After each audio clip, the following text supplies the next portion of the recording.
दिव्या भारती की मौत का रहस्य, आखिर उस रात क्या हुआ था? दिव्या भारती की मौत 5 अप्रैल 1993 को 19 साल की उम्र में हो गई थी। दिव्या भारती इस दुनिया से तो चली गई, लेकिन अपने पीछे हजारों सवाल छोड़कर चली गई। दिव्या भारती की मौत की गुत्थी आज तक सुलझ नहीं पाई।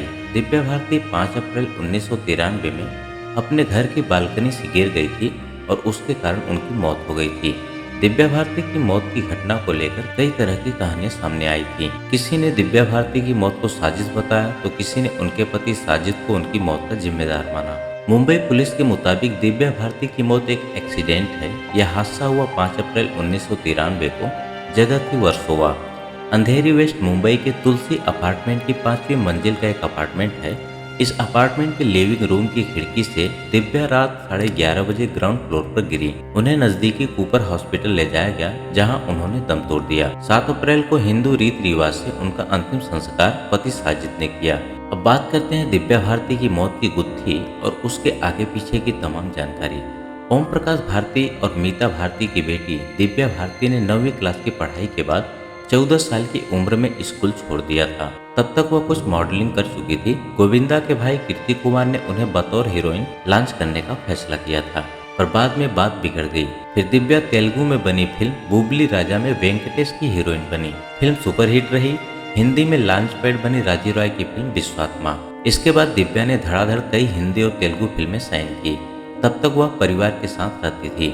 पिता से ज्यादा बनती नहीं थी। मां के बारे में कई मीडिया रिपोर्ट्स में इस तरह की खबरें आई थी कि वह ताश और जुए की लत से पीड़ित थी। छोटा भाई कुणाल दिव्या के बहुत करीब था। एक दिन दिव्या फिल्म सिटी में शूटिंग कर रही थी। फिल्म थी 16 और शबनम। वहाँ हीरो गोविंदा से मिलने साजिद नाम का एक प्रोड्यूसर आया। दिव्या और साजिद की मुलाकात हुई, प्यार हुआ और दिव्या के 18 साल का होते ही दोनों ने शादी कर ली। दिव्या के पिता ओम प्रकाश इस शादी के खिलाफ थे। उन्होंने कथित तौर पर बेटी से बात बंद कर दी थी, मगर दिव्या घर का खर्च उठाती रही। दिव्या भारती शादी के बाद वर्सोवा के तुलसी अपार्टमेंट में रहने लगी। साजिद और दिव्या ने कुछ हफ्तों तक अपनी शादी को छिपा कर रखा। उस वक्त की मुंबई में सांप्रदायिक तनाव चरम पर था। अब बात उस दिन की जिस दिन ये सब हुआ। 4 अप्रैल को दिव्या एक फिल्म की शूटिंग कर चेन्नई से मुंबई लौटी थी। अगले दिन उन्हें शूटिंग के लिए हैदराबाद जाना था, मगर तभी एक ब्रोकर ने उन्हें एक शानदार फ्लैट के बारे में बताया।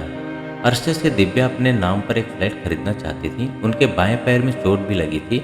इसी का हवाला देकर उन्होंने हैदराबाद वाले प्रोड्यूसर को बोला कि मैं 5 को नहीं 6 अप्रैल को आऊंगी। शाम को दिव्या भाई कुणाल और ब्रोकर के साथ बांद्रा स्थित नेपच्यून अपार्टमेंट गई। यहाँ उन्होंने एक 4 बेडरूम फ्लैट की डील फाइनल की। कैश में भुगतान तय हुआ। दिव्या बहुत खुश थी। उन्हें जल्द ही पति साजिद की फिल्म आंदोलन की शूटिंग के लिए मॉरिशस जाना था। तय हुआ कि उसके बाद वह इस घर में शिफ्ट हो जाएंगी। वहां से दिव्या मां के घर पहुंची। तभी उन्हें फोन आया। उनसे मिलने फैशन डिजाइनर नीता लुल्ला आ रही थी। उन्हें आंदोलन फिल्म के लिए दिव्या की ड्रेस फाइनल करनी थी। दिव्या भारती घर पहुंची रात के लगभग 10 बजे। नीता अपने पति साइकेट्रिक डॉक्टर श्याम के साथ पहुंची। घर पर दिव्या के साथ उनकी मेड अमृता भी थी। अमृता बचपन से दिव्या की देखभाल कर रही थी। दिव्या, श्याम और नीता लिविंग रूम में बैठकर टीवी देखने लगे।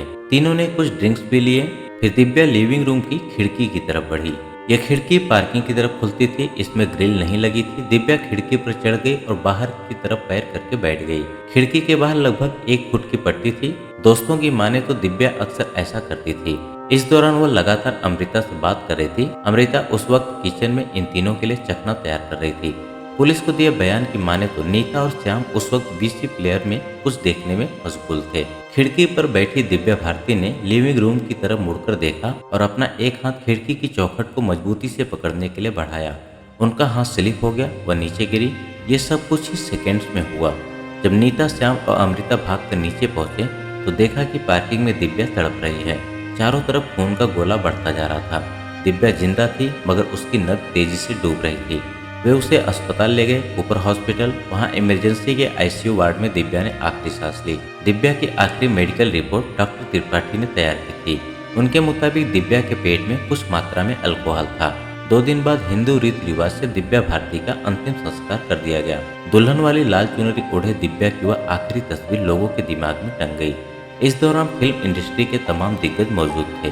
दिव्या भारती की मौत की जाँच की वर्सोवा के थानाध्यक्ष इंस्पेक्टर जेजी जाधव ने। जांच 5 साल तक चली। आखिर में यह नतीजा आया कि ये मौत किसी साजिश का नतीजा नहीं थी और न ही आत्महत्या थी। मामले को दुर्घटना बताकर फाइल बंद कर दी गई। नौकरानी अमृता की मौत। जांच के दौरान घटनास्थल पर मौजूद नीता लुल्ला, उनके पति डॉक्टर श्याम, दिव्या के पति साजिद और माता पिता ओम और मीता भाई कुणाल से पूछताछ की गई। नौकरानी अमृता भी मौके पर मौजूद थी। उनसे पुलिस को महत्वपूर्ण क्लू मिल सकते थे, पर हादसे के फौरन बाद वह भयानक अवसाद का शिकार हो गई। कुछ ही दिनों बाद उन्हें हार्ट अटैक हुआ और फिर 1 महीने के अंदर उनकी मौत हो गई। पुलिस के सामने पहला सवाल यह था कि दिव्या भारती खिड़की की पट्टी पर बैठने क्यों गई। मीडिया रिपोर्ट्स के मुताबिक दिव्या के दोस्तों को उनकी इस हरकत पर कोई अचरज नहीं होता था। उनके मुताबिक दिव्या को इस तरह के जोखिम लेने की आदत थी। सवाल ये भी उठा कि साजिद उस वक्त कहाँ थे। इसका कोई तसल्ली बख्श जवाब नहीं मिलता है। कुछ लोग कहते हैं कि दिव्या का पति से झगड़ा चल रहा था। कुछ अटकलें हैं कि पिता द्वारा की जा रही अनदेखी से दिव्या दुखी थी। कुछ ये भी बताते हैं कि दिव्या अपनी मां की जुआ खेलने की आदत से परेशान थी, मगर ये सब बातें हैं जिनका कोई वैधानिक आधार नहीं मिला अब तक। दिव्या भारती के पिता ओपी भारती दिव्या की मौत से पहले के कुछ घंटे साथ में बिताए थे। उन्होंने बताया कि उस दिन दिव्या भारती, नीता लुल्ला और उनके पति के साथ वो अपने घर पर ड्रिंक्स एंजॉय कर रहे थे। मेड भी किचन में थी और स्नैक बना रही थी और वहीं से वो दिव्या से बात कर रही थी। तभी उठकर दिव्या बालकनी में चली गई। वो कहते हैं कि उस वक्त दिव्या नशे में थी। वो एकदम किनारे पर खड़ी थी और जैसे ही वो घूमी उसका बैलेंस बिगड़ गया और एकदम से नीचे गिर गई। एक इंटरव्यू में उन्होंने ये स्वीकार किया था कि दिव्या ने थोड़ी पी रखी थी, लेकिन ये बात सोचने वाली है कि आधे घंटे में दिव्या भारती ने कितना पी ली और क्या आधे घंटे में वो इतने नशे में डूब गई कि चलने तक का होश नहीं था। उनको कोई कहता है कि वो बालकनी पर नशे की हालत में बैठी थी। अगर वो नशे की हालत में थी और बालकनी की रेलिंग पर बैठी थी तो उनको किसी ने रोका क्यों नहीं। और वो कहते हैं कि वो डिप्रेशन में भी नहीं थी। उनके पिताजी कहते हैं कि दिव्या उस रात बहुत खुश थी। फिर ऐसा क्या हुआ कि वो अकेले बालकनी में ड्रिंक करके चली आई। लाख कहानियाँ और बातें बनती रहे, किंतु सच तो यही है कि दिव्या भारती की मृत्यु का सच उनके साथ ही चला गया और अब पीछे सिर्फ उलझी हुई पहेलियां और राज ही रह गए हैं, जिनसे शायद कभी भी पर्दा नहीं उठ पाएगा। मौत के बाद दिव्या भारती की रिलीज होने वाली फिल्में। मौत के बाद दिव्या की 2 फिल्में रिलीज हुई। कमल सदाना के साथ रंग, इसका गाना तुझे ना देखूं तो चैन मुझे आता नहीं सुपरहिट हुआ था। दूसरी फिल्म थी जैकी श्रॉफ के साथ शतरंज। दोनों ही फिल्में तमाम खबरों के बावजूद बॉक्स ऑफिस पर कुछ खास नहीं कर पाई। दिव्या ने उस वक्त अनिल कपूर के साथ फिल्म लाडला की तकरीबन 80% शूटिंग पूरी कर ली थी। बाद में उनकी जगह श्रीदेवी को लेकर फिल्म पूरी की गई। इसके अलावा वह मोहरा, विजयपथ और आंदोलन की भी हीरोइन होने वाली थी। साजिद ने साल 2004 तक जो भी फिल्में बनाई उसे दिव्या को डेडिकेट किया। फिर उनकी शादी हो गई। इसका भी एक किस्सा है। पत्रकार वर्धा खान दिव्या भारती की मौत पर स्टोरी कर रही थी। इस सिलसिले में उनकी साजिद से मुलाकात हुई। फिर दोनों में क्रमशः दोस्ती, प्यार और शादी का रिश्ता कायम हुआ। कुछ ऐसे सवाल जो दिव्या की मौत पर लोगों के मन में आज भी उठते हैं। दिव्या के घर की मेड अमृता, जो दिव्या की मौत के बाद से अवसाद में थी और दिव्या के बारे में काफी जानकारी उसके पास हो सकती थी, क्योंकि वो दिव्या को बचपन से लेकर अब तक उसके साथ थी। लेकिन मुंबई पुलिस अमृता से कोई जानकारी क्यों हासिल नहीं कर पाई। क्या अमृता सच में ऐसे हालात में थी या कोई साजिश था। दिव्या की मेड अमृता का दिव्या की मौत के कुछ ही दिनों बाद हार्ट अटैक से मौत हो जाती है। ये भी शक के दायरे में आता है। दिव्या की मौत के समय साजिद कहाँ थे और दिव्या की मौत का पर्दाफाश नहीं होने पर उन्होंने सीबीआई जांच की मांग क्यों नहीं की। डिजाइनर नीता लुल्ला सिर्फ आंदोलन फिल्म की ड्रेस के लिए रात को 11 बजे क्यों आई, जबकि फिल्म की शूटिंग अभी शुरू भी नहीं हुई थी। और इतनी भी क्या जरूरत आन पड़ी थी कि उनको इतनी रात में आना पड़ा, जबकि उसके दूसरे दिन दिव्या हैदराबाद की शूटिंग की डेट को आगे बढ़ाती थी। मतलब उसके दूसरे दिन दिव्या पूरे दिन खाली थी। क्या दूसरे दिन नीता नहीं आ सकती थी? इसमें भी संदेह होता है। जिस पार्किंग की जगह पर दिव्या की गिरकर मौत हुई वहां पर हर रोज एक कार खड़ी रहती थी। सिर्फ उसी दिन वो कार वहां पर क्यों खड़ी नहीं थी?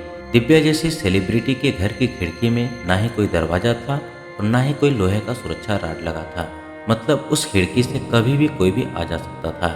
एक मशहूर सेलिब्रिटी के घर की पूरी तरह से खिड़की विहीन होना भी शक के दायरे में आता है। 1993 कोई 1903 नहीं था जो कि घर की खिड़की में कुछ ना हो। उस रात दिव्या ने शराब पिया था या दिव्या को शराब पिलाया गया था ताकि लोगों के मालूम पड़े कि दिव्या उस रात शराब के नशे में थी। दिव्या से घर में कोई मिलने आया है, नीता लुल्ला और उसके पति, और दिव्या उन्हें छोड़कर जाकर अपनी बिना ग्रिल वाली खिड़की पर रात 11:30 बजे क्यों बैठती है। इतनी रात को वहां बैठने का क्या कारण हो सकता है। 1993 में रात को 11:30 बजने के बाद भी 1993 में रात को 11:30 बजने के बाद भी नीता लुल्ला और उनके पति को अपने घर जाने के लिए देर नहीं हो रहा था। क्यों? दिव्या ने उसी दिन फ्लैट खरीदा था, मतलब पैसे का टेंशन नहीं हो सकता। माँ बाप का टेंशन इतना बड़ा नहीं था कि दिव्या को आत्महत्या करनी पड़े। साजिद घर पर क्यों नहीं थे और कहाँ थे, इसका स्पष्ट जवाब क्यों नहीं मिला। ये ऐसे शक के बिंदु हैं जिसे हर कोई जानना चाहता है कि आखिर दिव्या की मौत कैसे हुई। दिव्या की मौत में हर तरफ से साजिश नजर आती है। सालों गुजर जाने के बाद भी आज भी दिव्या भारती की मौत एक अनसुलझी पहेली है, जब शायद कभी सुलझ नहीं पाएगी। दिव्या चली गई, भरी जवानी में चली गई, ये कहना नाकाफी होगा। 19 साल में तो जवानी शुरू होती है। देश के लाखों करोड़ों लोग उनके प्रशंसक थे। जिंदगी और मौत की पहेली अनसुलझी रह गई।